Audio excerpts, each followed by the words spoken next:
Say that I don't want to rile any feathers of the honest people that are out there truly trying to make change, but the truth is that you have been duped.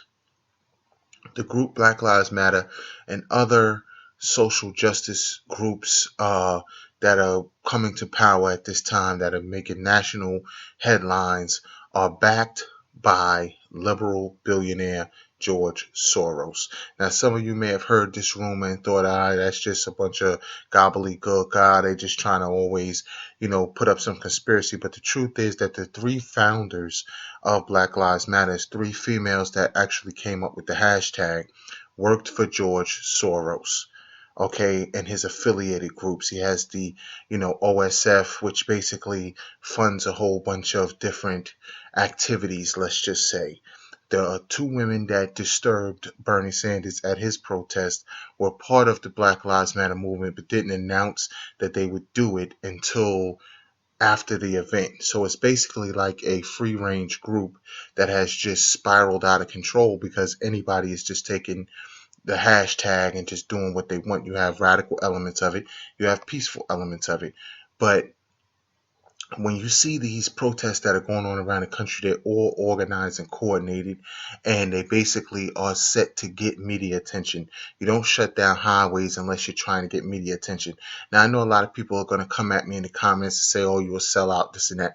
What I'm trying to tell you is you're the sellout and you're the dummy if you don't see that these groups are being pit against police officers, which have their own problems, by the way. I'm not taking any side. I'm just trying to wake the people up. To have a bunch of young college kids who just so happened to just got out of college a few weeks ago to all of a sudden be organized and galvanized and enraged over the two police shootings, which were tragic. But there's been plenty other police shootings. There's been plenty other events that have happened.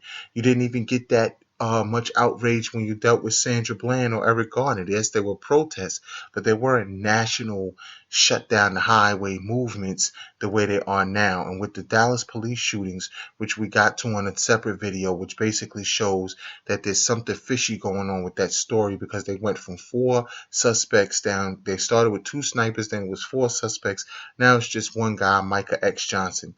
And basically what we want to show is that Micah X. Johnson was so radical and so unstable that even the Black Panthers, the new Black Panther Party, kicked him out. They said he wasn't suitable. He was unstable. Some other groups called the Black Riders and Huey P. Newton Gun Club.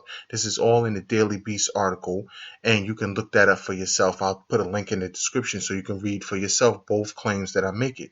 That the George Soros group is backing, is affiliated. They're not going to be directly sending checks to Black Lives Matter. What they do is they work around you. It's called the Little Big Horn.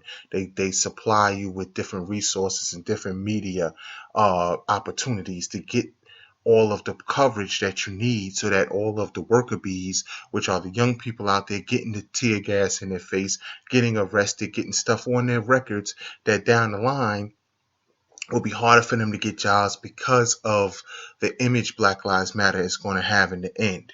And so what I want you to do is just wake up and think for yourself. If you're really against social justice, social injustice, if you're really against police brutality, then register to vote at your local level, because the Republicans and the GOP and all of these other, and even the Democrats for that matter, when is the last time you've seen some real social justice change, some real betterment of the educational system, some real betterment of even your potholes in your city?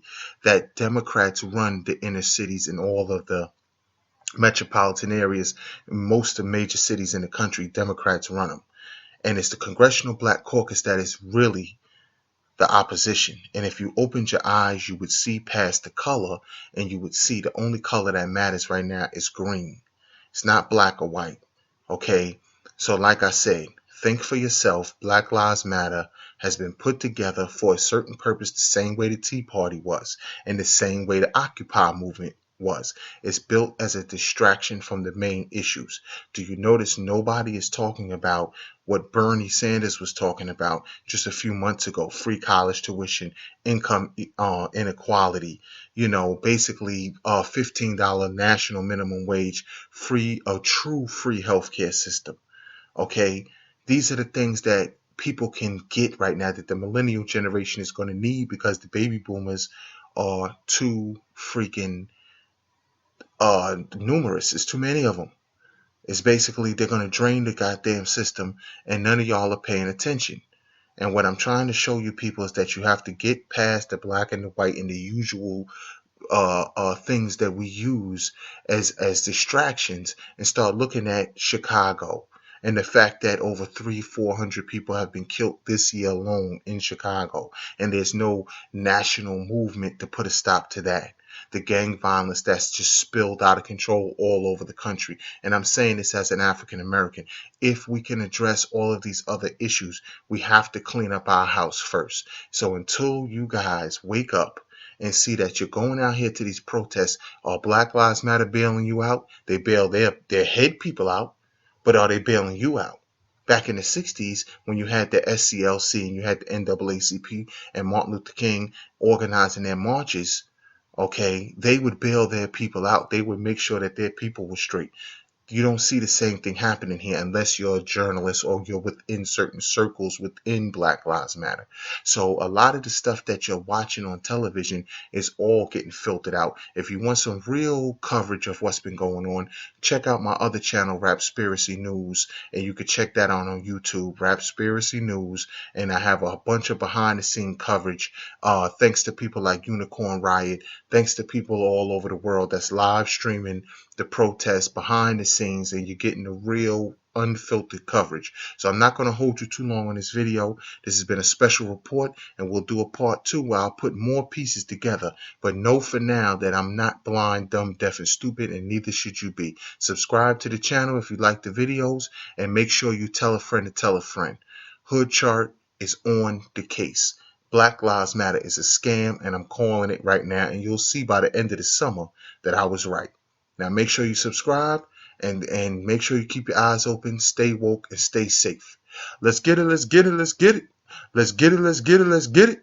Let's get it, let's get it, let's get it, let's get it, let's get it, let's get it, let's get it. Hey! Wake the fuck up! Oh, shalom, Rastafari. This is Brother Yarden. We're going to get right into this. This is a part 2 to the story of Samson, or the story of Rastafari Samson here. Open up this page, Tough Gong Records. It's a blog out there. And I came across it. Some of you might have seen it already, thought we saw it, but this is why you need to, subscribe to Rastafari Groundation, put up a little article, or, write an article about these.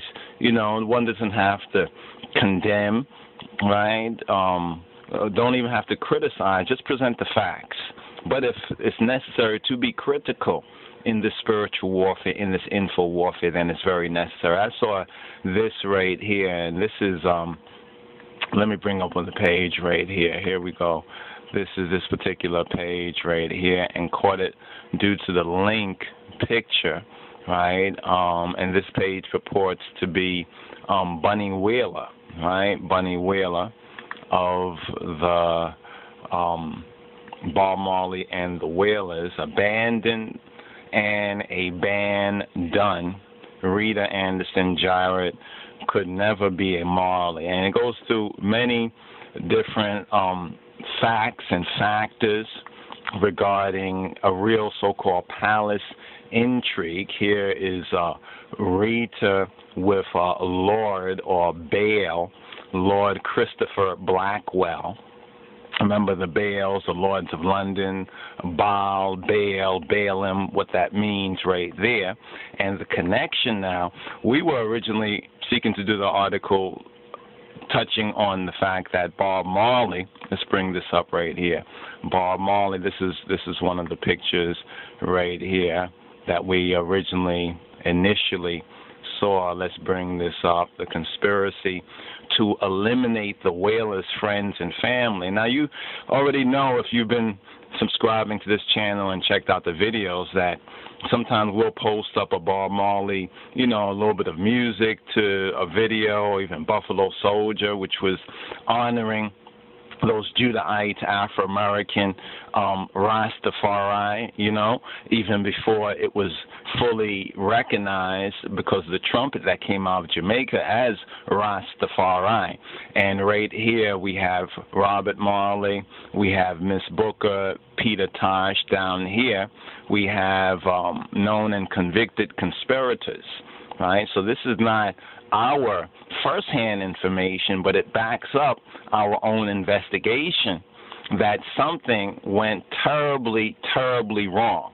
It's one thing having external enemies. It's the next thing having internal enemies. And these internal enemies, if they're not known, they can seem like eternal enemies, right? The survivor and defender, the Honorable Neville O. Livingston, OJ, CD, a.k.a. Bunny Wailer, Tough Gong Records, and you need to check out this particular blog for yourself. In fact, we're posting some of the articles at Rastafari Groundation, and we really need our brothers and sisters to look over the information and to basically tackle it from the various different perspectives that the Holy Spirit opens up your eye and guides you, right, and guides you to, right? This is not, like it says, we are not here to fight against flesh and blood, but against principalities and powers and the rulers of darkness, spiritual wickedness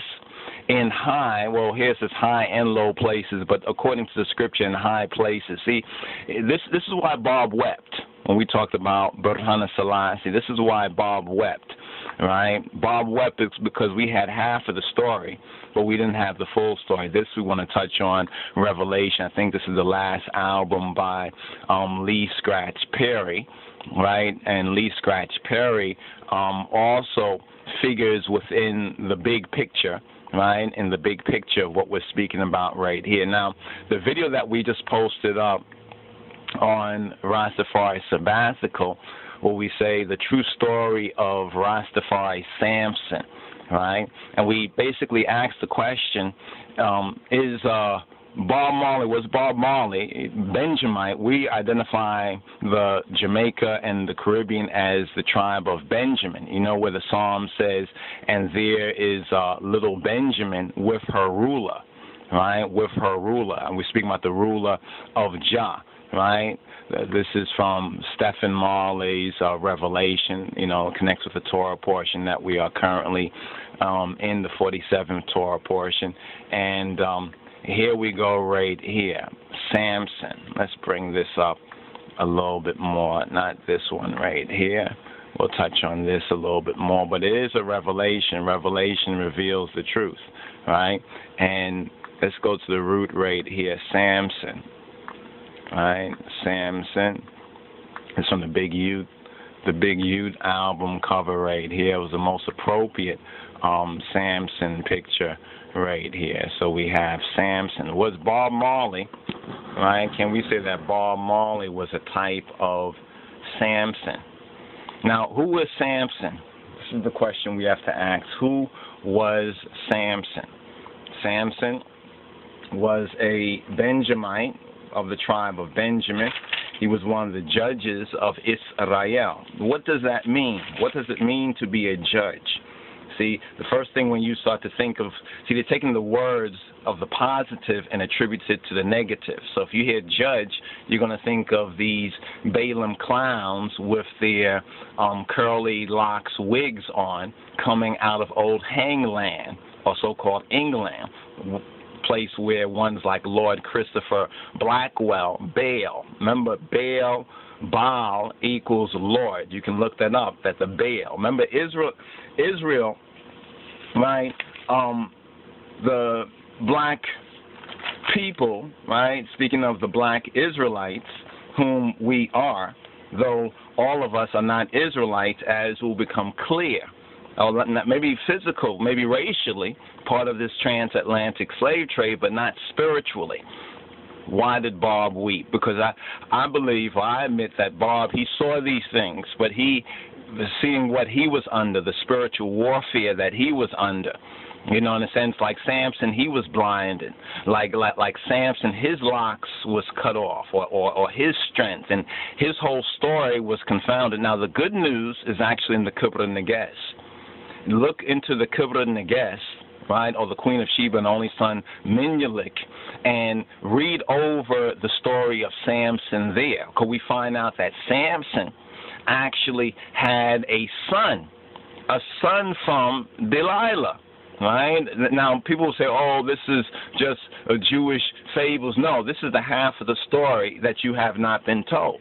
And in the same way, we can say that Burhanu Selassie, a.k.a. Bob Marley, he also has his sons, right, both from his marriage, and it's very interesting what Bunny Wailer, the Honorable Neville O. Livingston says on this particular page right here, which is called, let's bring this down so you can see this a little more front and center. It's called 21st Century, right, 21st Century Jezebel.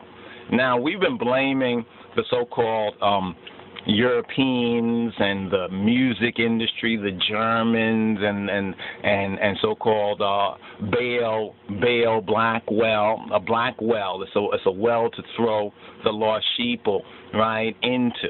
And we can see that the whole reggae music and what reggae music, the King's music, represented, and even the kill it before it grows, the Rastafari culture over the past 40 years has been literally thrown in a well. Now, the judges were there.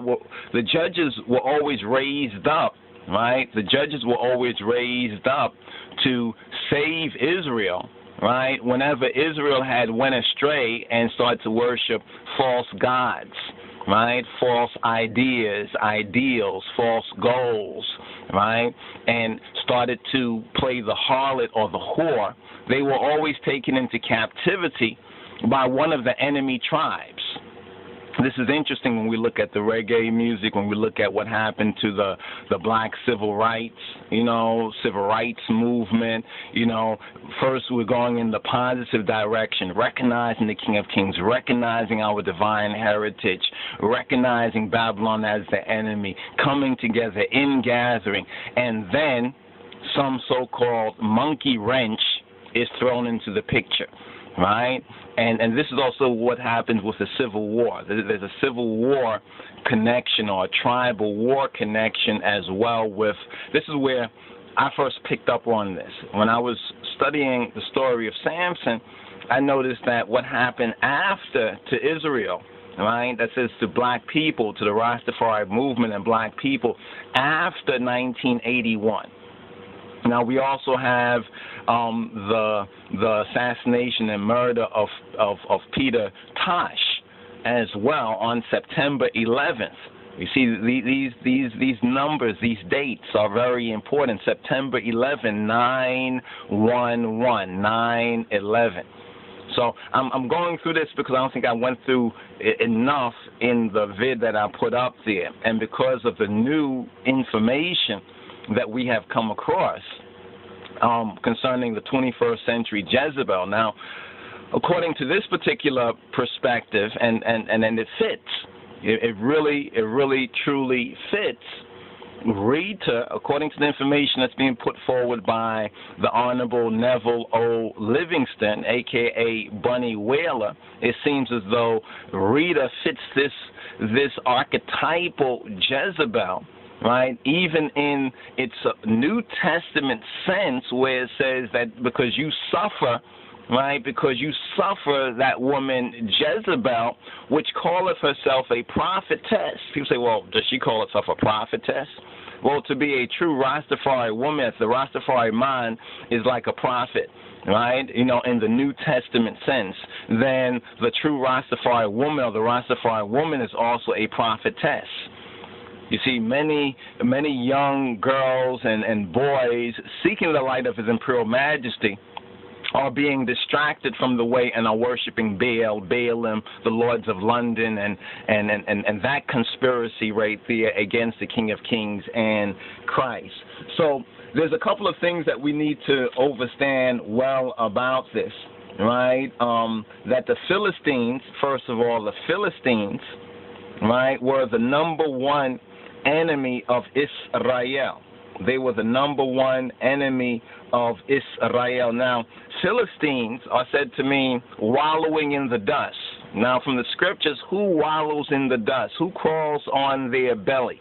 Right? Now, interesting when we say belly in the whole metaphoric sense, the whole Hebrew idiom, the whole slang sense, right? Whether one says patois or Ebonic sense, if you say, man, that nigga, he's crawling on his belly, right? That means he's like Esau in a sense. He's doing things for something to eat. He would sell his blessing, his heritage for something to eat. And if you didn't know any better, you would think that Bob did this, but actually others did this, so-called, on the behalf, using trick knowledge, using media, using false witnesses, so forth and so on. Now we find ourselves here in great difficulty to even upload a video and use Bob Marley. They'll say, well, this video is blocked in X amount of countries. And all right, Shalom. This is the article I was telling you about with TB, tuberculosis, marijuana, and conspiracy. So we just looked up TB conspiracy here on the Google,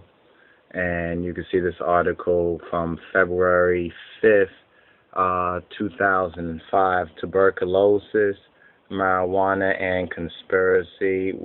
The World Health Organization has released a report by Dr. Christopher Dye finding that tuberculosis. So let's pull up the article right here. Here's the article from this blog, Mayet.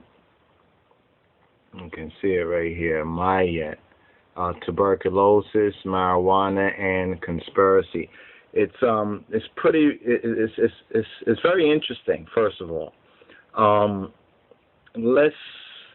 let's try to touch on a little bit of the article while we have a chance right here. Okay, the World Health Organization has released a report by Dr. Christopher Dye finding that tuberculosis is on the rise worldwide. Figures show that almost 9 million people contract the disease yearly, and 2 million people, of which more than half are from the Asia-Pacific region, will die of the disease. Tuberculosis is a transmissible disease contracted through contact with airborne bacteria expelled when a person with active pulmonary disease coughs.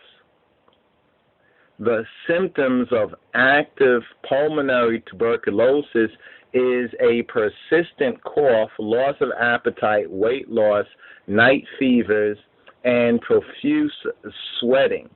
Patients who are HIV positive, the elderly, and young children are particularly susceptible to the disease due to a lowered immune system. Right? Now, going a little bit further in this article, let's scroll this down right here. We find that it says there are major problems at this time worldwide in the diagnosis and testing for the disease. The current testing procedures are outdated and do not always show accurate results. Two types of testing are currently standard worldwide: the what they call the sputum testing, which fails on young children who cannot cough up enough sputum for accurate sample testing, and what they call Mantalk testing, which does not show if a patient is active with disease, as it only shows whether a person has been exposed to a person with active disease, right?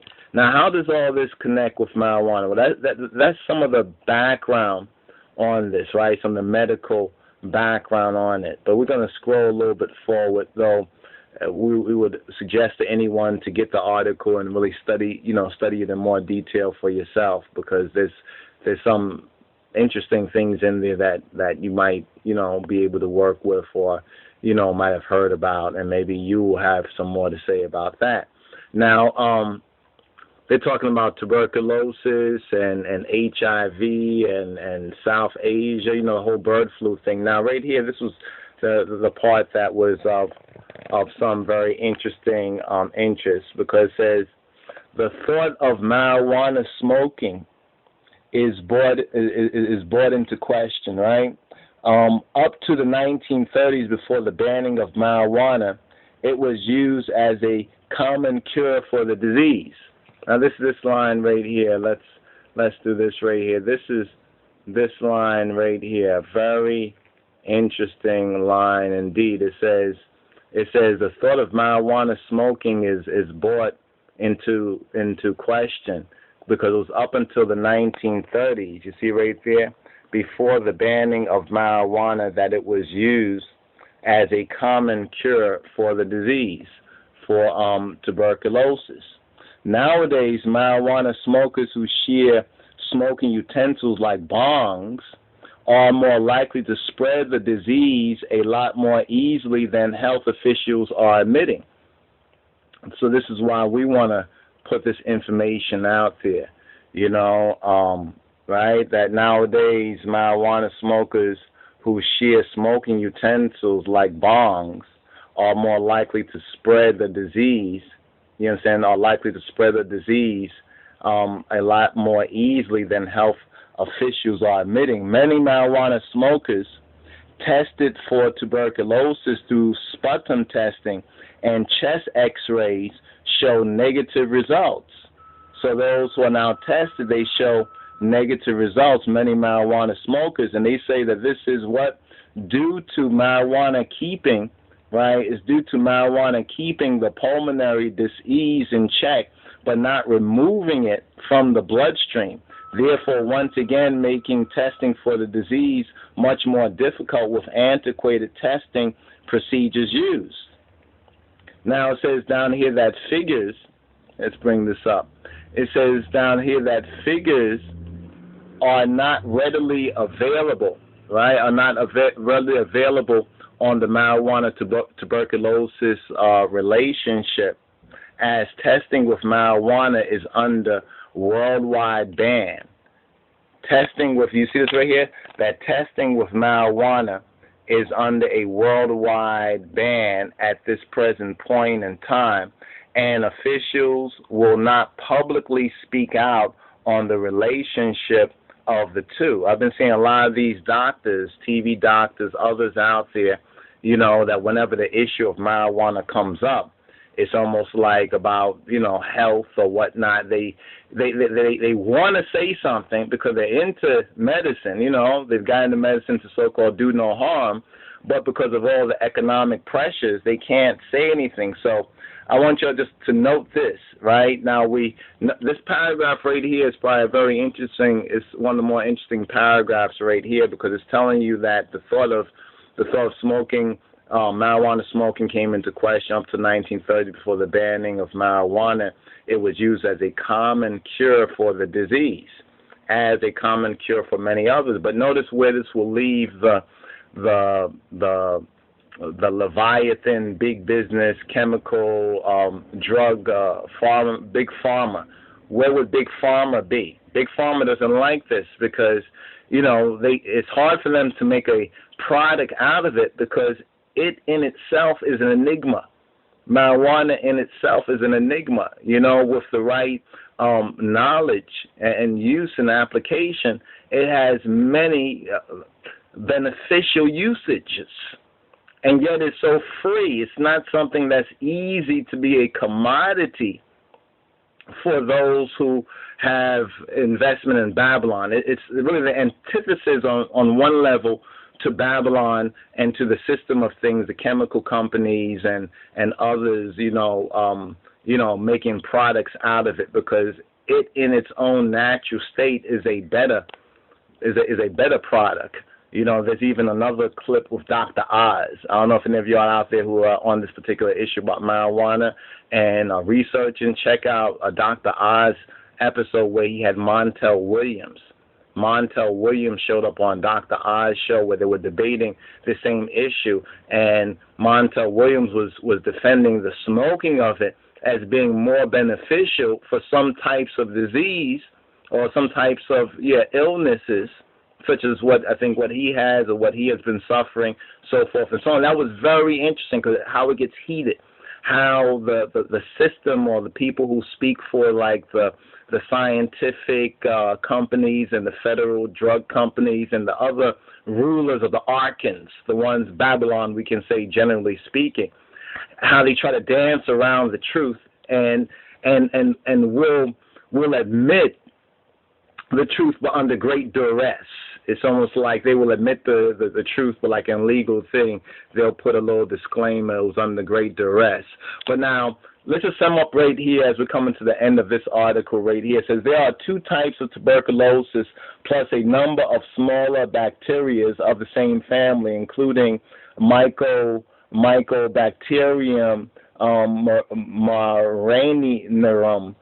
marinarum, often found in fishermen, contracted through cuts in the hands from fish infected with the bacteria. The two types of pulmonary and extrapulmonary tuberculosis can be fatal if left untreated. Pulmonary tuberculosis is the more common of the two, but recent studies have found that 5% of patients with tuberculosis do not have pulmonary activity, which can leave the disease undiagnosed. Extrapulmonary tuberculosis can be found in almost any organ of the body, including the liver, skin, lymph nodes, and brains. Common symptoms of extrapulmonary are similar to pulmonary tuberculosis without the persistent cough, and often patients are found to have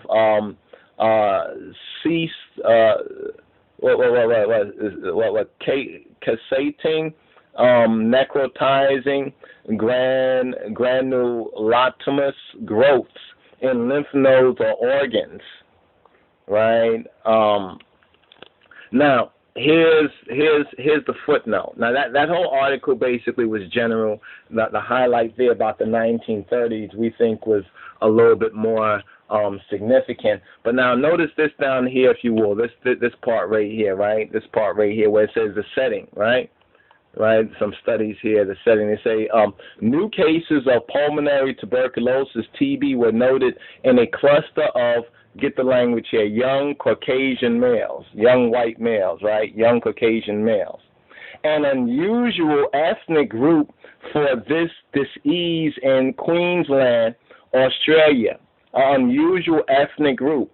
It was noted that marijuana water pipe bong smoking was common among cases and contacts. So you'll notice something that happens also too, that the whole medical industry basically as it stands today in this Gentile world dominion or system of things is basically concerned about them and them only, about white folks. You understand? Because now this whole hype about it is basically about marijuana and marijuana smoking in particular has to do with them preserving themselves. Even if it's beneficial for other people but harmful for them, they will ban it for everybody. This is what we're basically saying. So we now notice that this is really the root of why, or one of the main things that they are after or they are trying to protect or figure out, that there are new cases of pulmonary tuberculosis that were noted in a cluster.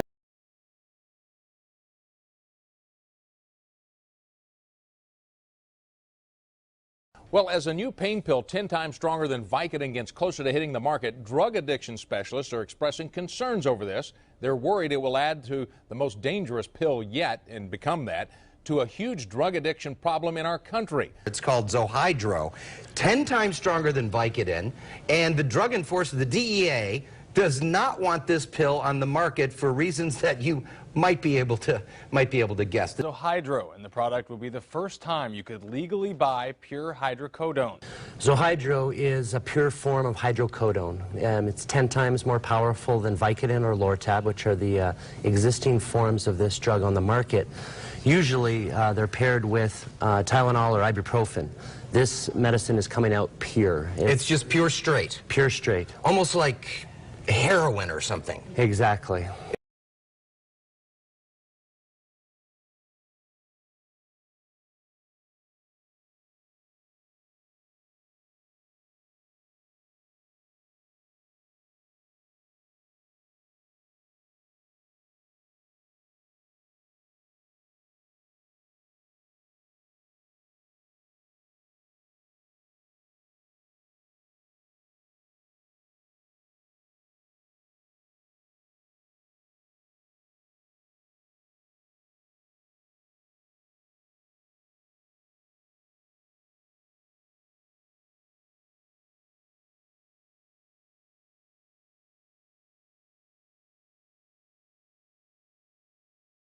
There are not one, but two promising new findings today, which could mean big help for people fighting addiction. Not just alcohol, but the more than 6 million Americans who've abused prescription drugs. Imagine going from this to this.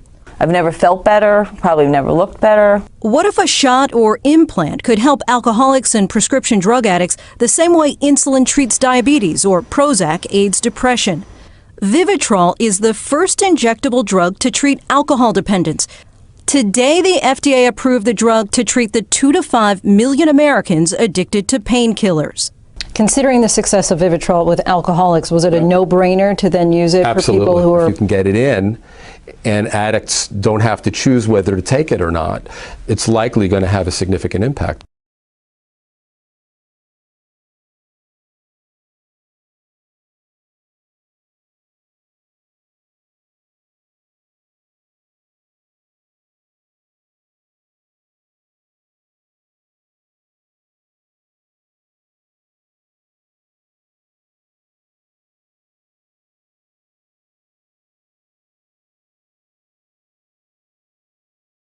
LBJ and the plot to kill Kennedy, now on A View from the Bunker.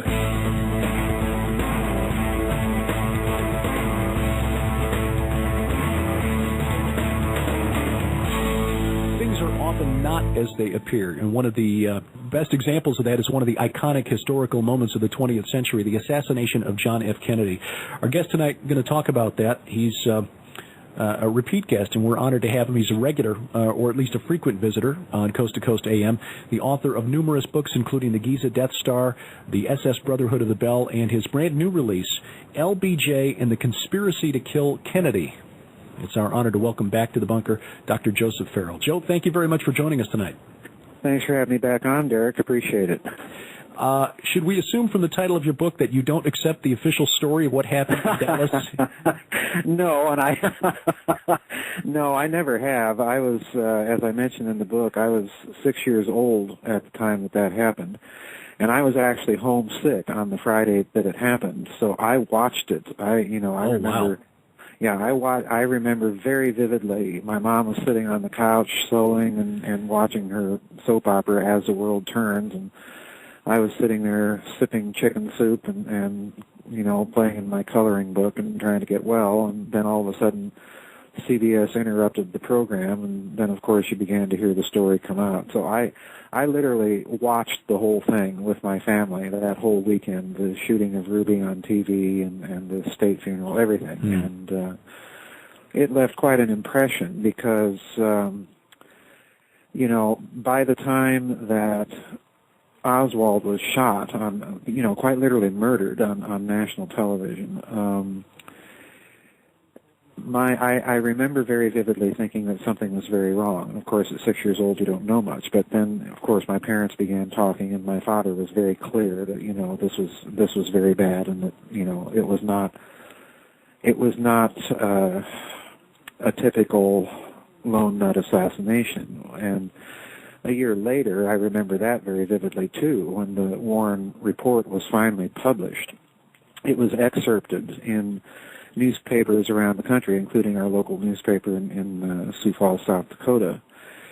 And, you know, I remember the discussion at the dinner table when my father read the paper and what the Warren Commission was saying, and explaining to everybody, you know, that basically they were coming up with the magic bullet, which eventually was what it was called. And I remember very vividly thinking, you know, 7 years old at the time, that you know, bullets just don't do that. Thank you very much.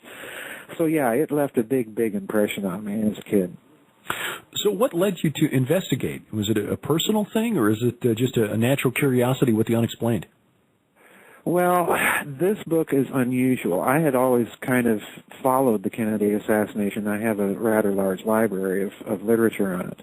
So, you know, I've always followed it, and I had eventually intended to write a book about the Kennedy assassination. But last summer, one of my publishers, David Childress of Adventures Unlimited, contacted me and asked me if I would do this book. And apparently he had contracted it to another author who had backed out because of something. I was never really entirely clear as to what had happened. But that left David, you know, with an expense of investing in cover art and so on and so forth. And he wanted the book to be done, and he asked me if I would do it, and could I do it quickly? So I said yes, and decided that, you know, I'd push up my schedule at least on the Kennedy assassination. I hadn't intended to write about it for another 2 or 3 years, but I decided, you know, what the heck, go ahead and do it, and so that's kind of how the book came about. We're talking to Dr. Joseph Farrell, author of the new book, LBJ and the Conspiracy to Kill Kennedy, and you can find out more about that at his website, GizaDeathStar.com, and of course there'll be a link to that in the show notes at VFTB.net. So you say the book was a little unusual in the way it came about. How does this book differ from the myriad of titles that have come out examining the events in Dallas on that day? Well, I think in 3 major respects. The first being that over the years of studying the Kennedy assassination, I have never been satisfied that any one group that has been advanced by various assassination researchers was solely responsible. And in fact, in the SS Brotherhood of the Bell, one of the things I mentioned very explicitly in that book was that I viewed the assassination as a coalescence of all of those interests that other researchers had uncovered in the assassination. So in other words, I look at it from the standpoint that, yes, just as Jack Ruby said, we are dealing with a very, very large conspiracy. In fact, he said very explicitly that people really just couldn't conceive of how really huge it was. So in other words, I take the view that we have elements, all the standard elements, involved at some level in the assassination. The Mafia, the anti-Castro Cubans, rogue elements within the military-industrial complex, and so on and so forth. But that brings us to the second thing that I think is unusual about my approach, and that is, rather than trying to fasten the responsibility for the assassination on any one group, what I do is I take the Warren Commission itself as a kind of a template by which to examine the vested interests that were in the assassination, because if you look closely at the 7 Warren Commissioners, each of them represents one of the interests that various assassination researchers have fingered as being the group mostly responsible. Really?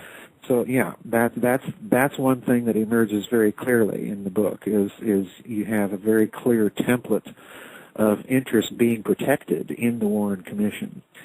So that kind of brings us to the third thing in the book that I think is an unusual approach to it, in that I kind of follow the thinking of Richard Hoagland and Mike Barra to a certain extent here, that space matters may have formed one of the principal motivations in it. And I do that because there is a document that I mention at great length in the book that was circulated by a Texas lawyer that was involved with the Lyndon Johnson machine in Texas, and actually left it because he became so disgusted with the implications of Johnson's involvement in the assassination. And of course, that's obvious from the title of my book that I believe that Lyndon Johnson was one of the primary figures involved at a very deep level in the assassination. But this fellow wrote a document. It's very famous in assassination literature, but many, many assassination researchers don't really refer to it. It's called the Torbit document. And he actually circulated it as kind of an underground typewritten samizdat document. And eventually, of course, my publisher, Adventures Unlimited, got a hold of it and has published it as a book called NASA, Nazis, and JFK.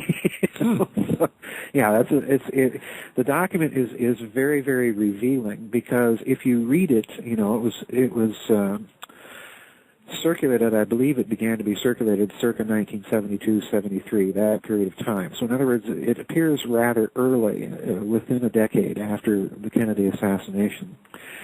And in one level, it is a summary of the investigation of Jim Garrison. In other words, it's a summary of the things that Garrison uncovered. But what's unique about it is that it fingers individuals very, very explicitly. It names them by name. It names the groups involved. It names the corporate fronts involved, and so on and so forth. And one of the most interesting things in it is it fingers the Texas big oilmen, Murchison and Hunt and so on, as having played a major role in the assassination, which again I think is quite true. But one of the things that the document also points out is that there's some very murky, heavy presence of Nazis involved in it. And of course, that is the aspect of the assassination that was uncovered by Garrison. It was alluded to in the director's cut of JFK, Oliver Stone's movie, but it never made the theatrical version because even Garrison and Stone didn't quite know why that connection was there, you know, or what really they're doing puzzling. involved. Yeah. Oh yeah, it is. At one level, it's very puzzling, but at another level, it's not really so much. So basically, you know, I conceive of this book as sort of standing in the series of my Nazi books, in that I do delve into that aspect of the assassination. And again, that would make it very unique from the standpoint of assassination research. Well, sure. Now, we discussed earlier in our previous conversation the SS Brotherhood of the Bell, and that was one aspect of the book that we didn't get to because, frankly, we'd already talked for over an hour, and I just it would have taken another hour to really delve into that. So let's get into that now. What is the link between? How did the Nazis figure into the assassination of JFK? Well, again, it's through the Texas big oilmen. Clint Murchison and H.L. Hunt, and particularly Hunt, ran their own private intelligence network and foreign policy sort of think tank, all right? Now, the interesting thing is, if you dig in assassination literature long enough, you'll discover that this network was connected very directly to the West German intelligence. So in other words, there's a connection somehow between the big oil in Texas and West German intelligence. Now, if you in turn examine West German intelligence, you'll discover that, particularly at that time, that the Bundesnachrichtendienst, which was its official name, was nothing but the holdover or leftover organization called Fremde Heere Ost, which was run by General Reinhard Gehlen, the Nazi general during World War II.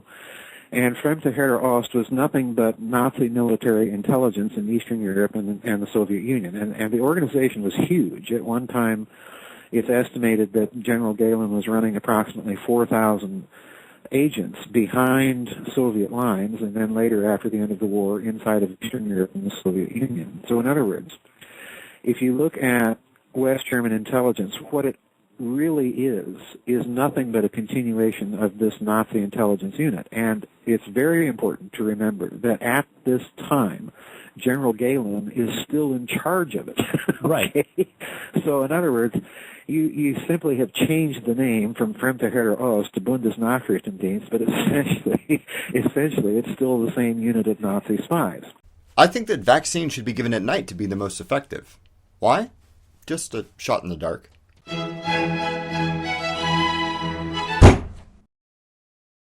Since the initial 7 cases in December, over 70 people in California have contracted measles because an unvaccinated carrier decided that they wanted to visit Disneyland. Needless to say, nobody's really happy about that. Fueled by the fear of resurgence of preventable deadly diseases, many have turned anti-vaxxers into sort of punching bags for both media and social commentary. Even Fox News has started railing against anti-vaxxers as being science deniers. That's Fox News. That's not what I'm interested in here. I totally understand where anti-vaxxers are coming from.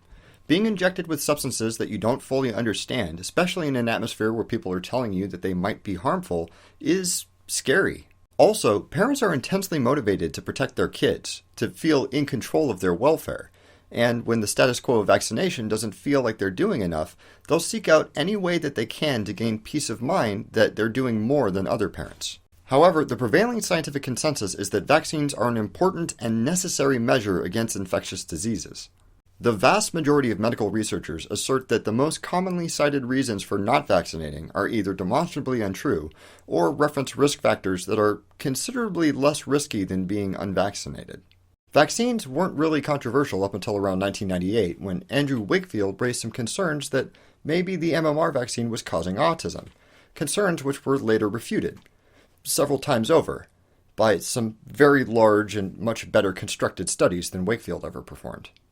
It's interesting that people would choose to believe amateur anti-vax theorists over trained researchers, to believe that there's some bias which extends to the overwhelming majority of medical experts, which would cause them all to recommend vaccinations, despite supposedly convincing evidence of their dangers.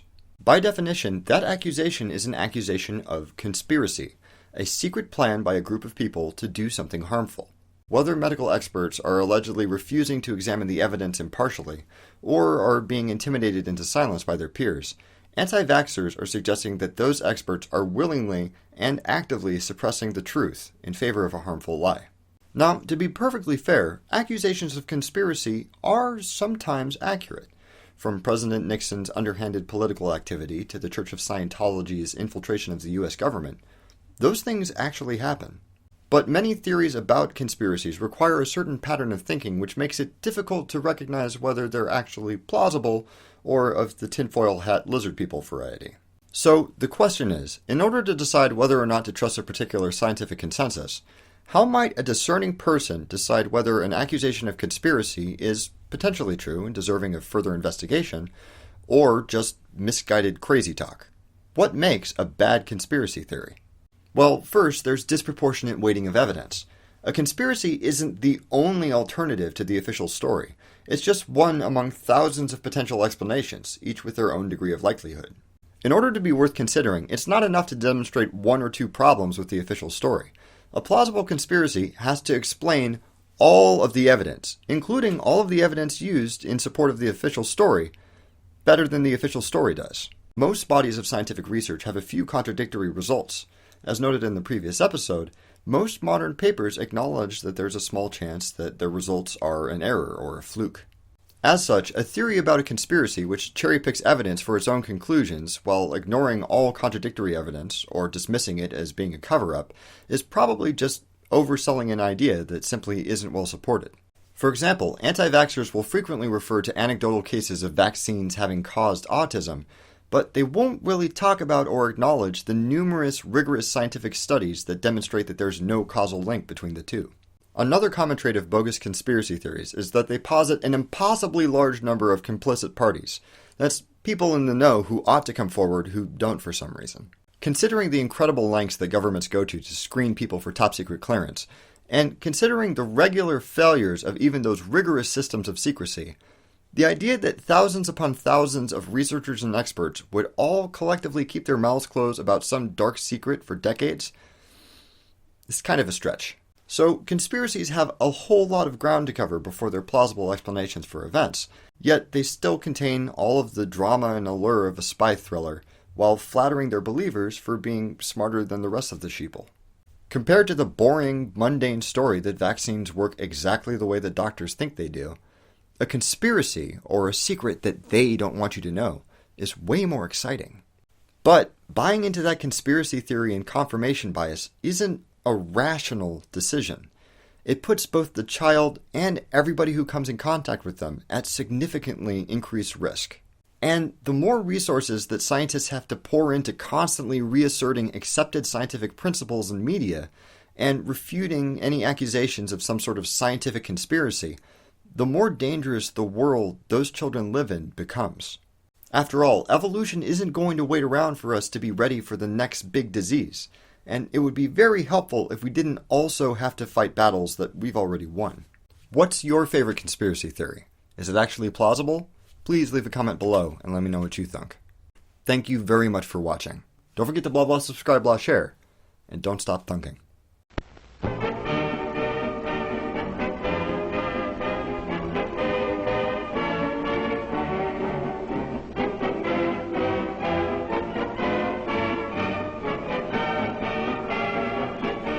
One of New Zealand's biggest cities is in ruins right now. A powerful earthquake toppling buildings in Christchurch. It is the second major quake to hit Christchurch in just 5 months. This time we understand members of a U.S. delegation were there. All of them are reportedly fine. We've also learned that 9 U.S. congressmen had just left Christchurch right before the quake hit. February 22nd, 2011, about 180 left us and ascended to heaven. Grand churches knelt before the Lord, splaying out their feet. Buildings that had stood for years now lay down to sleep. Steadfast soldiers stayed in line, others swayed in time. Brick and mortar lost the game to the player made of pine. The bells on the top of the steeple fell on top of the people, as did many a rock expelled from the top of a steep hill. A toy box of slotted blocks stacked up to make office blocks is knocked and topples off its plot, drops to a squat and stops. Shops, cars and buses destroyed, busted, crushed like toys. Just confusion and the dust and noise. Sirens faded. On a brutal and scary view, we can now agree that Newton's theory is true.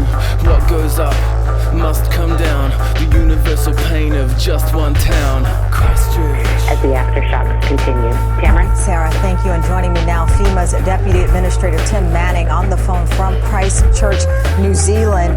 I've got a floor plan here that shows incidences, and it appears to be more than just coincidence. The evidence appears to be covert influence, a sequence of events that are more than just coincidence.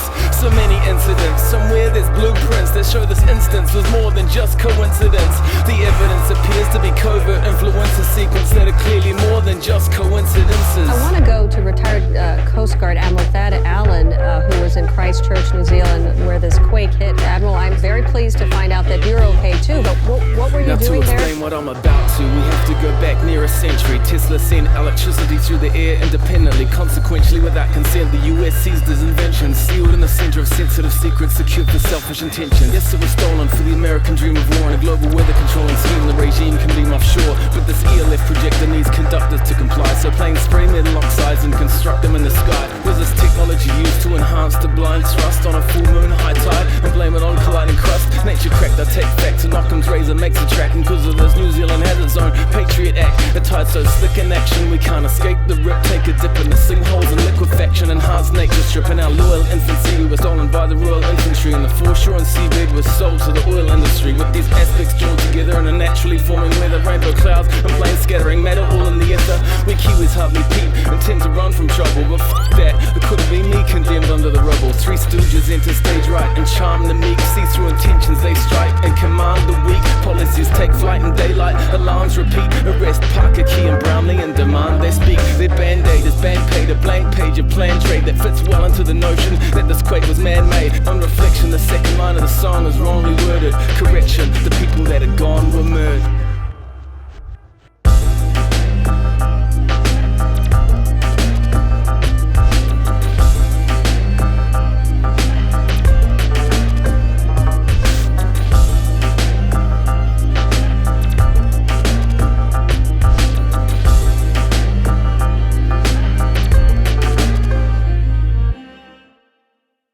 Another unusual twist, Israel taking immediate action to protect its airspace following the disappearance of Flight 370. Israel quickly putting in place new security measures as some fear the missing plane might become a weapon of mass destruction. A former advisor of Prime Minister Netanyahu says Israeli officials see Iranian fingerprints in this whole thing.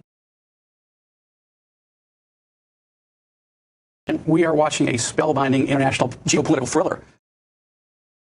The Israelis have a specific concern. They're watching a security environment deteriorate all around them. Syria is imploding. You've got chemical weapons that, supposedly were supposed to be removed. Now, what will the Russians do? So they're watching very closely, and they're probably a target, but is that among others. Is that being cautious, or is that having a specific piece of intelligence? It's time to hash it out with all of you and my very good friend, Sean Hannity. Hey, now, Greta. Sean and hello, Sean. We're both, as the viewers might know, we're getting lots of viewer tweets using hashtag Greta370theory. And here's what you are saying, you viewers, happened to Malaysia Airlines 370. Jason Stammer tweets, it will be used to deliver a nuclear-type device to hit Israel or the United States. And Elysium Ranch tweets, pilots turned plane around to use as weapon. Malaysia shot it down and cleaned up mess and gave false leads. Sean, what do you think about these tweets? Listen, any and everything is on the table right now. We're doing two things tonight. We've got this guy, Anwar Ibrahim. The pilot we know now was related. He gave an interview to the Wall Street Journal today and admitted as much that he was related. We also know that the pilot was, in fact, at the trial where this guy was recently sentenced to 5 years in jail. So, remember, he had the T-shirt that said democracy is dead. That raises questions in my mind. He is suggesting that he thinks, I believe, backed by some sources that he has, that the plane may have even landed in Pakistan. And that's pretty fascinating to me, and that would tell me that our government and the Pakistani government and a lot of people here involved in this know more than what they're telling us. The talking heads of the corporate news networks are becoming increasingly desperate to fill the 24/7 news cycle with meaningless speculation and blather. In their desperation, they have even turned to speculation on a subject long shunned as outlandish conspiracy theory by these very same networks: the possibility of remote control hijackings of commercial passenger jets. The latest theory is the flight could have fallen victim to the world's first cyber hijack. In an interview with the UK's Sunday Express, Dr. Sally Leversley, a former Home Office scientific advisor, said she believed malicious codes triggered by a mobile phone or a USB stick could have been able to override the aircraft's security system. This could then change the plane's speed, altitude and direction by sending radio signals to its flight management system. In April last year, Hugo Tesso, a security consultant, described how aircraft hacking was possible during a lecture at a computer hacking conference. The speculation is prompted in part by a report in the Federal Register last November noting that several models of 777, including the 777-200 model used for Flight 370, were susceptible to outside attack. Question mark headlines musing about the possibility of such a cyber hijacking serve to obscure or even deny a very important point. The first such cyber hijackings most likely took place over 12 years ago, on September 11, 2001, using technology that was tested, proven, and available long before that infamous date. When it comes to the remote control of civilian aircraft, President Bush stated in late September 2001 that he would devote federal funds to developing new technologies for combating the threat of hijacking, including remote control technology. And we will look at all kinds of technologies to make sure that our airlines are safe, and for example, including technology to enable controllers to take over distressed aircraft and land it by remote control. Another curious connection presents itself in Dov Zakheim, the comptroller of the Bush Pentagon and, until taking over his Pentagon role in 2001, CEO of SBC International, a subsidiary of System Planning Corporation, which provides a so-called flight termination system for the U.S. military that the company boasts provides a fully redundant turnkey range safety and test system for remote control and flight termination of airborne test vehicles. As comptroller of the Pentagon, Zakheim was responsible for the trillions of dollars that could not be accounted for in the Pentagon's books at the time of 9/11, and which prompted Secretary of Defense Rumsfeld to declare a war on bureaucracy on September 10, 2001. Pentagon, the day before 9/11, Secretary of Defense Donald Rumsfeld declared war, not on foreign terrorists. The adversary is closer to home. It's the Pentagon bureaucracy. He said money wasted by the military poses a serious threat. In fact, it could be said that it's a matter of life and death. Rumsfeld promised change, but the next day, the world changed. And in the rush to fund the war on terrorism, the war on waste seems to have been forgotten. My 03 budget calls for more than $48 billion in new defense spending. More money for the Pentagon when its own auditors admit the military cannot account for 25% of what it already spends. According to some estimates, we cannot track $2.3 trillion in transactions. If and when more details of the missing Malaysian Airlines flight do eventually surface, don't expect the media to do any better job answering questions about it, or connecting any of the 9/11 dots in what may very well have been the world's first cyber hijacking, nearly 13 years ago. We are here at the Wong House, Mrs. Timothy. Timothy feels like he's been Timothy eaten was with bugs. been eaten by bugs. Yes. He believes it because he pulls them out of his skin. Yes, we have. They make actually. horrible sores. Look, those are the sores. Wow. Whoa. That looks nasty. Yes, it is nasty and painful. And painful. Very painful. I have been eaten by bugs also. You have white foamy mouth foam. White foam. All the time. Bubbling white mouth foam. And that's not the least of our problems. Yes. Believe those to be eggs. I have strange bleedings, the vaginal bleedings that are now occurring about every 10 days. They have little scaly things in them that look like insects. I've collected samples of these, and the blood doesn't appear to be blood. It disintegrates into some fine powdered matter. Everything we touch has a gray or blackish dust on it. Okay, now I am going to go up to the Wong roof.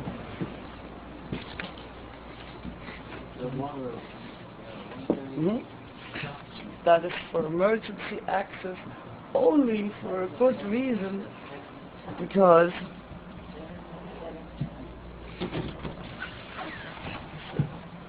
things up there. This is the roof. So I'm up there now.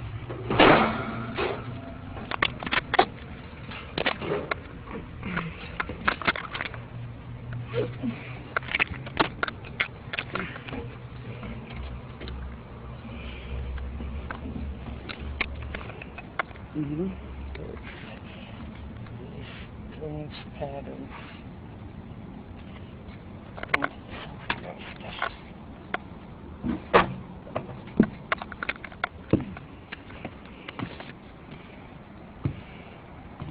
Yes, this is regular tar.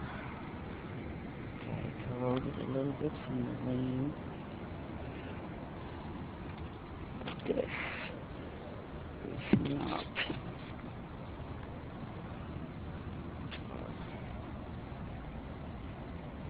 It's velvety.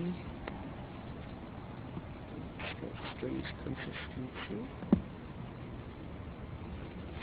And it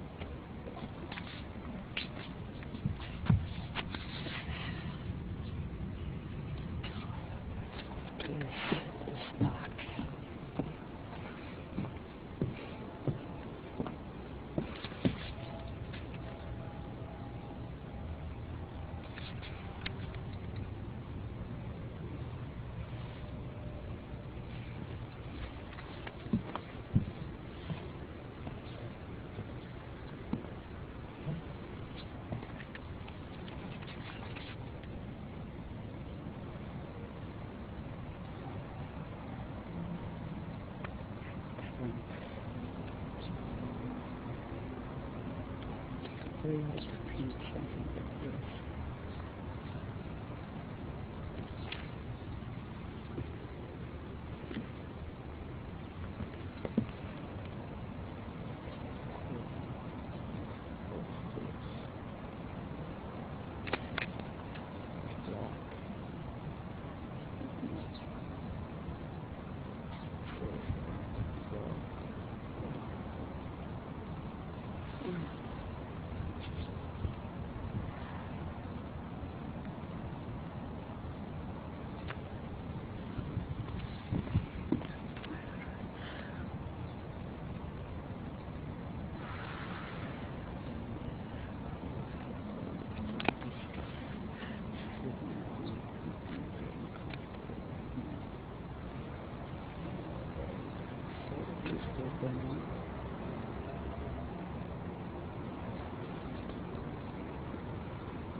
In 2008, the FBI knocked on Switzerland's door and asked for legal help. That means a request by the US authorities for the Swiss judiciary to investigate the theft of billions of US dollars by Swiss organized crime. And the Swiss replied, as any criminal would do, "I don't know what you're talking about."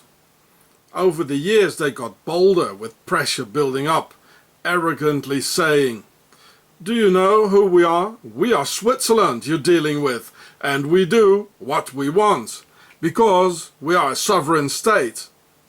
Thus boldly lying as always and pretending to be innocent, neutral and clean. Though neutral countries would steal from other countries, because that would break their neutrality status as an act of aggression, transgressing the borders. In the meantime, they mobilized the Swiss government and the Swiss authorities to give total backup towards big-time organized Swiss crime, showing the world that not only the Swiss banks were in it, but an entire nation. Even the left-wing parties defended the Swiss banking secrecy, which is in fact more right-wing thing to do, thus showing there are no real left-wingers in Switzerland, that it's all part of the show. Then after 6 years of hard work by the IRS, FBI and US Justice Department, on May 19, 2014, they gave up and admitted guilty of organized crime and billion-dollar theft, and that they've been lying all the time. After 6 years of lying, Switzerland pleaded guilty of crime, as any criminal knows when it's no more use to lie, as the evidence is so abundant.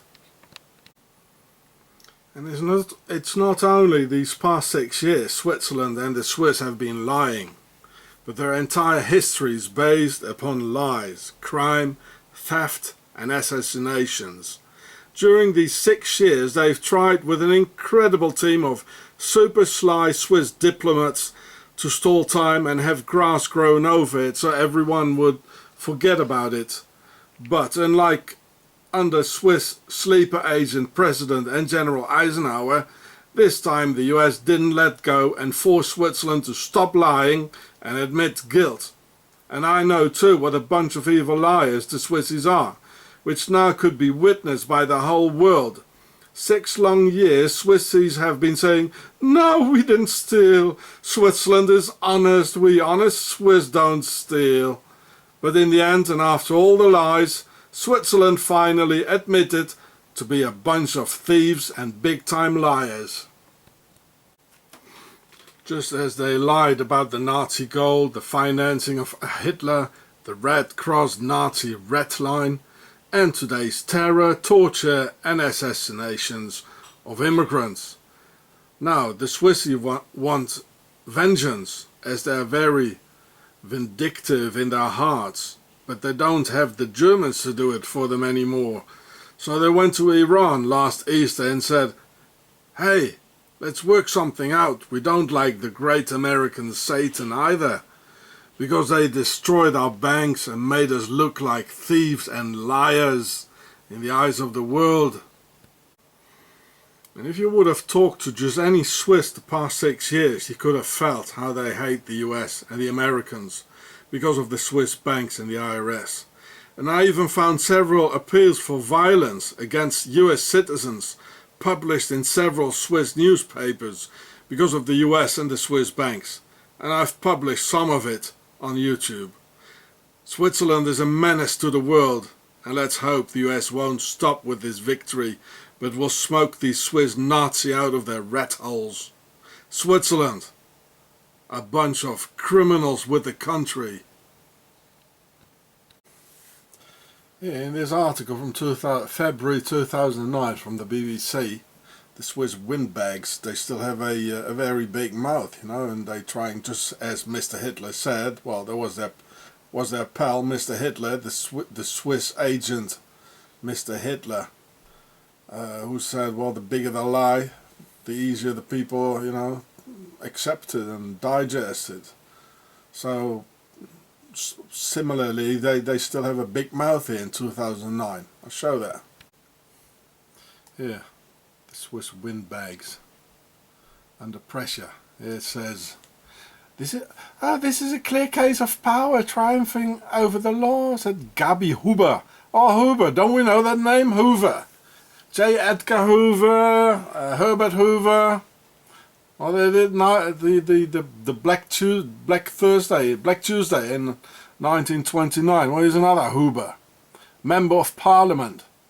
Switzerland's banking secrecy has been put under real pressure, they say, you know, and yeah, Hans Geiger, a professor, he was so astonished the unbelievable weakness of the government. And Tony Brunner, you know, Brunner, like the Brunner we had in the concentration camp, a commandant. And he's the president of the right-wing Swiss People's Party. He said, we are a sovereign state, and other countries should not be able to tell us what to do, he said. It's time to enshrine banking secrets in our constitution. And now, 6 years later, they admitted they stole the money, just like a thief. Here, these criminals, they're still trying to pull it off here. 6 years ago, big mouth, windbags, you know, and they lied. They just lied all the time. Well, there's a lot more in it here. They have been lying and lying and lying with a very sly team of diplomats, as this one here.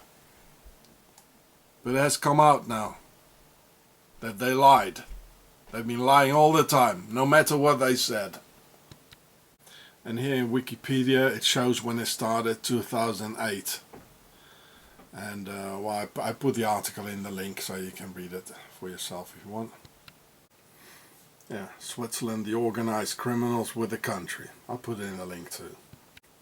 So here too, 2009. I've been following this for 6 years, and I was hoping the Americans would do it, you know.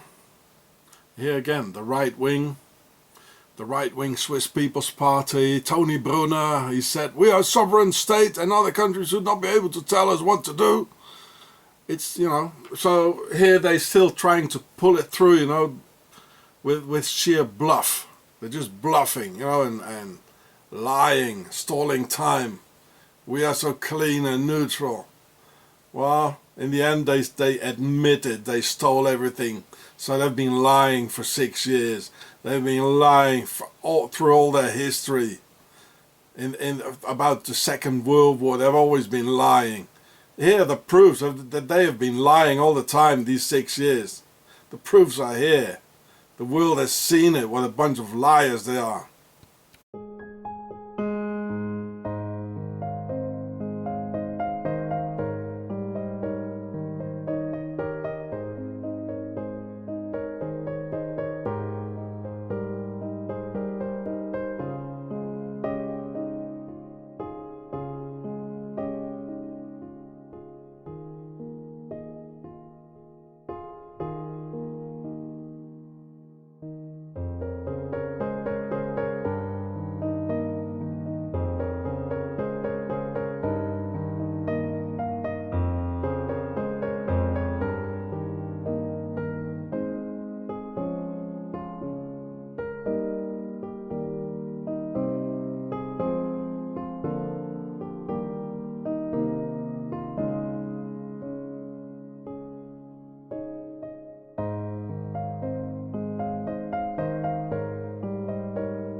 Are you reading me, Emma? Yes, loud and clear.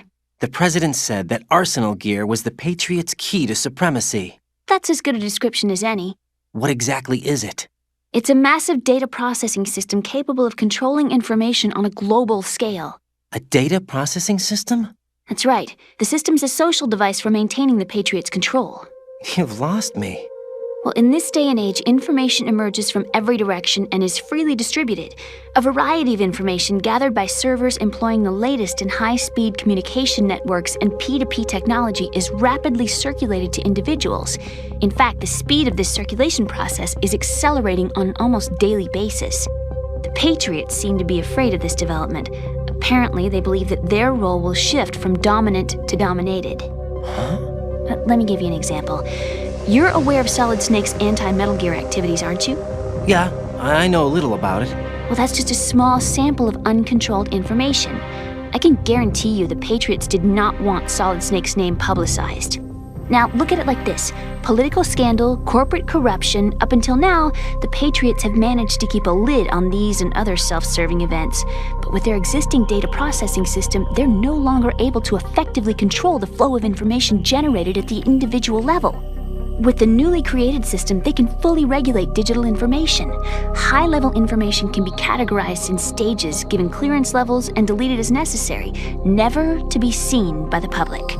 By deleting such information, the Patriots can shape the course of history as they see fit. Somebody's bound to catch on.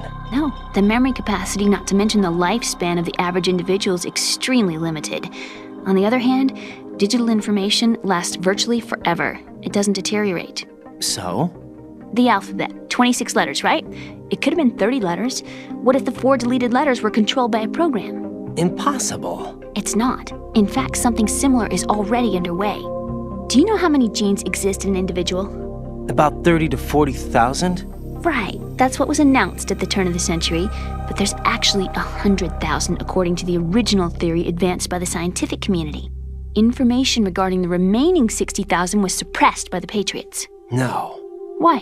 How would you know? Do you know what a gene looks like? Did you count them yourself? There are research organizations. Of course. And their reports have already been subtly altered. They're even beginning to believe the doctored reports. GW is a system that allows the Patriots to decide what will be recorded in tomorrow's history. So what we're talking about is one huge censorship system for deleting information which might be inconvenient to the Patriots. Exactly. The actual physical core for handling the task, GW, is installed in Arsenal. It's the only system in the world with an optic neural AI that has a parallel processing capacity of 980 trillion Hammets.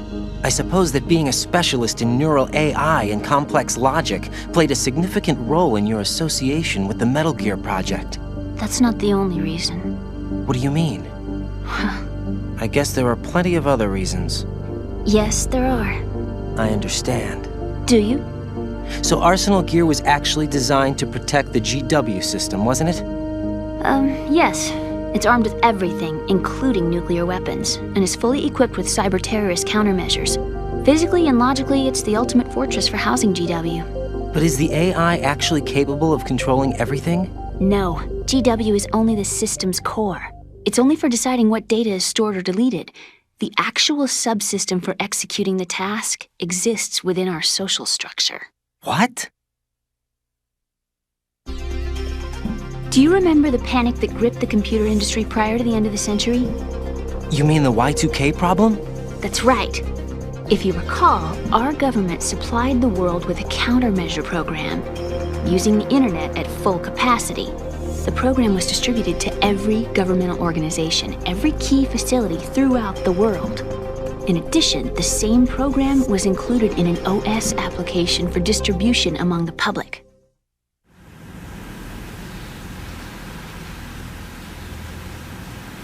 Let me guess. The Y2K countermeasure contained a program designed by the Patriots. Yes, and everything supplied from that day onward contains the same program. Impossible. Do you know how a computer operates? Do you really know the basic principles on how data is exchanged? Nobody's aware of it, but there's a subsystem in place, and it's about to be activated. Is that why Solidus wants to burn out every electrical circuit in Manhattan with a nuclear blast? Probably. But the overall system isn't actually complete. What? it still lacks the necessary factors for judging situations. I heard they were planning a major experiment in the next few days to provide complex data for GW to study. And suddenly all this happens. Emma, it's not your fault. If it wasn't for the terrorists... Yeah, you're right. Well, I think that's about all I know. Right. Thanks. I think we'd better head for the computer room.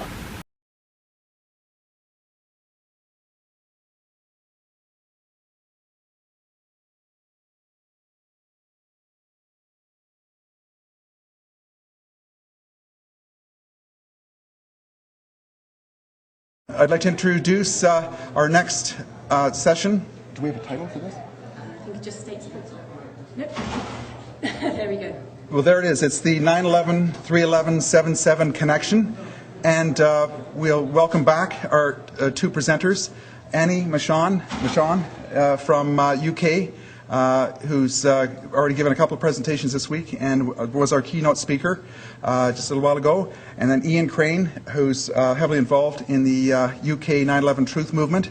And he's going to give us the PowerPoint presentation. But let's have the beginning of the session with Annie Michon. Please welcome Annie Michon. Well, thank you very much for that. It's a pleasure to be back on a stage. I'm getting quite used to this now. It's great fun. I'm not going to take up too much of your time this afternoon because I know Ian's got a lot of detail around all three of those attacks, which show a lot of mirror imaging going on between them. I really just want to reiterate a few things that I said last night. Start off by making the point that we are always tarred with the brush of being conspiracy theorists. Now, I'm sorry, I've worked on the inside. I've seen a number of these things going on.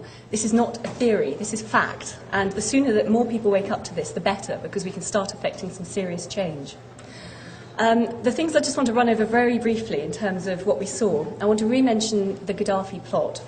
Now, this is the reason, as I said last night, that David and I went public, why we blew the whistle on MI5 and MI6. It's also, I think, why they've gone after us, or certainly after David, quite so stringently, because he just knew too much about something that was too dangerous to be put out in public. For those of you who weren't there last night, this is a case of state-sponsored terrorism. It's a case of a Western intelligence agency, which was MI6, the James Bonds of the world, going ahead and funding our terrorist enemies, Islamic extremist terrorists in Libya, in an attempt to try and assassinate a foreign head of state. And the story runs that in 1995, a Libyan military intelligence officer walked into the Tunis embassy and asked to see the MI6 officer based there. He said that he had a ragtag group of Islamic extremist terrorists, some of whom had known links to bin Laden, who were planning to try and assassinate Colonel Gaddafi and take power in Libya. He wanted funding from MI6 in order to carry out this attack. They needed money for the very basics of the coup, the explosives, the guns, the jeeps, the tents even. And MI6 went ahead and did this. They gave them in the region about $120,000 to go and try and assassinate Colonel Gaddafi. Now, this was an incredibly reckless thing to do in a very volatile section of the world. It also doesn't make sense, because Gaddafi by this point had renounced his support of terrorism. On the other hand, of course, Al-Qaeda, as it's become known, was the new big threat as far as Western intelligence agencies were concerned. Anyway, the attack went ahead in early 1996.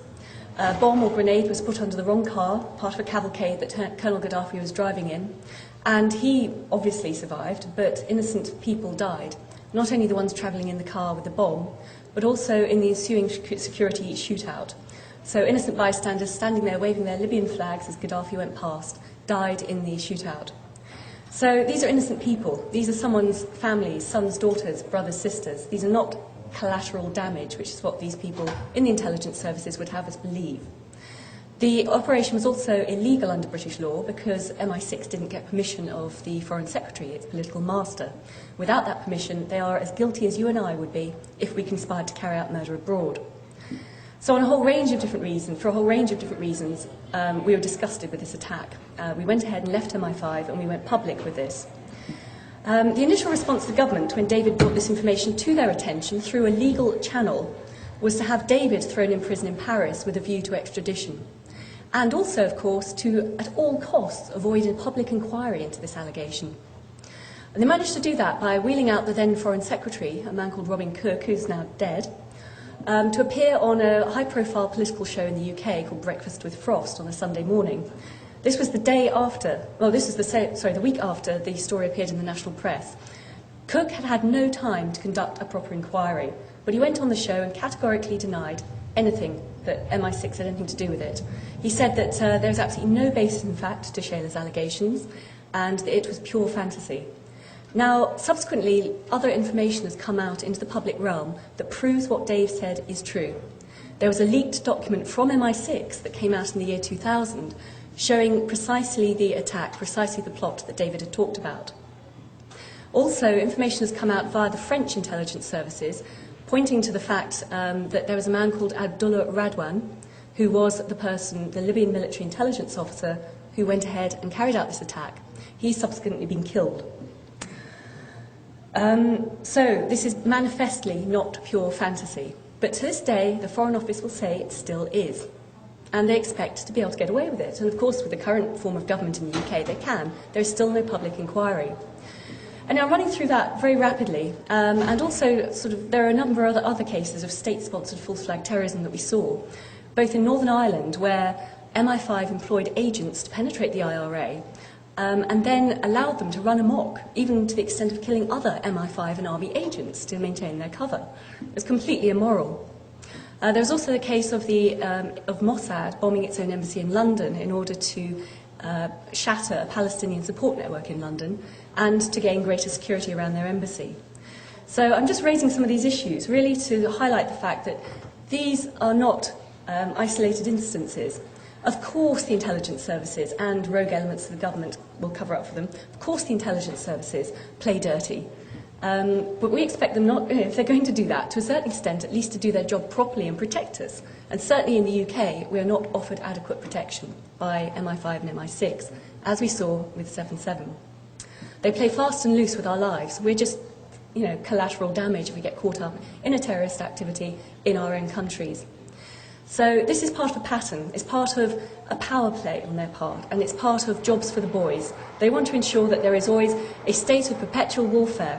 This is the Orwellian nightmare. They want to ensure that there is always an enemy to fight so that they can get resources, so that they can have jobs for the boys and keep the arms industry in business. And that's the real plan behind all these things. So with that background in mind, I'd like to pass over to Ian, who's going to say a few words about the similarities behind the modus operandi of all these attacks. Thank you very much.